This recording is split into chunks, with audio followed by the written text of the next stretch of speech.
Join with Medha Language Theatre for spoken English and personality classes. For more details, contact us. Kejriwal విడుదల. CBI కేసులో bail మంజూరు చేసిన supreme court విచారణ పేరిట నిందితులను సుదీర్ఘకాలం జైల్లో ఉంచడం వారి వ్యక్తిగత స్వేచ్ఛను కాలరాయడమేనని వ్యాఖ్య.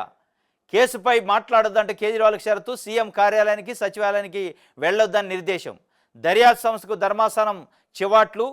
ఈడీ కేసులో బెయిల్ లభించగా కేజ్రీవాల్ను అరెస్ట్ చేయడం అత్యుత్సాహమని అభివర్ణన. పంజరంలో చిలుక కావద్దని సిబిఐకి జస్టిస్ ఉజ్జల్ హితవు. అభిమానుల హర్షధ్వన్ల మధ్య జోరు హోనాలోనే తీహార్ జైలు నుంచి తన నివాసం దాకా కేజ్రీవాల్ రోడ్ షో. సుప్రీం వ్యాఖ్యల నేపథ్యంలో కేంద్ర హోంశాఖ మంత్రి అమిత్ షా రాజీనామా చేయాలని ఆప్ డిమాండ్ చేస్తుంది.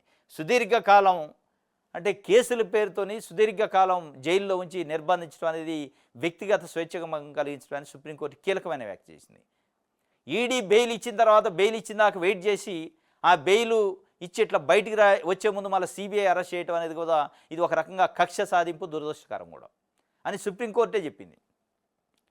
ఈడీ బెయిల్ ఇచ్చినాక మీరు ఏం చేస్తారంటే ఈడీ ఎప్పుడు బెయిల్ ఇస్తూ మళ్ళీ అప్పుడు ఇంకొక కేసు పెట్టి లోపటేసే కార్యక్రమం. అంటే ఎక్కువ రోజులు కేజ్రీవాల్ని వేధించాలి, ఎక్కువ రోజులు కేజ్రీవాల్ని జైల్లో పెట్టాలి, వాళ్ళ రాజకీయ పబ్బం గడుపుకోవాలి. ఇది బీజేపీ స్ట్రాటజీ. బీజేపీ ఎవరి మీద అయితే కక్ష కట్టిందో వాళ్ళ ఏదో ఒక రూపంలో జైల్లో ఉంచే కార్యక్రమం చేపడుతుంది. దాంట్లో ఇది ఒక భాగం. అరవింద్ కేజ్రీవాల్ కానీ, మనీష్ సిసోడియా కానీ ఇట్లాంటి వ్యక్తులను లోపటేసే కార్యక్రమం అయితే వాళ్ళు కాస్త ఒక ట్రెండ్ సెట్ చేశారు. వాస్తవంగా రాజకీయాల్లో ఒక ట్రెండ్ సెట్ చేసిండు అరవింద్ కేజ్రీవాల్.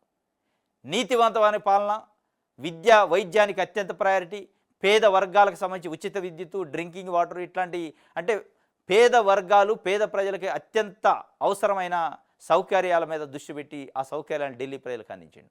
ఇది దేశంలో ఏ రాష్ట్రంలో జరగలే. ఇక అట్లాంటి సీఎం దేశపై లోపటేసిండు. అందుకే అమిత్ షా నేను డిమాండ్ చేస్తున్నారు అమిత్ షాని రాజీనామా చేయాలి నువ్వు. సుప్రీంకోర్టు కీలకమైన వ్యాఖ్యలు చేసింది ప్రభుత్వం పైన, దర్యాప్తు సంస్థల పైన. కాబట్టి దానికి బాధ్యత వహిస్తూ రాజీనామా చేయాలన్నారు. కానీ వాళ్ళు ఏం చేస్తారు, అంత ఈజీగా రాజీనామా చేస్తారు.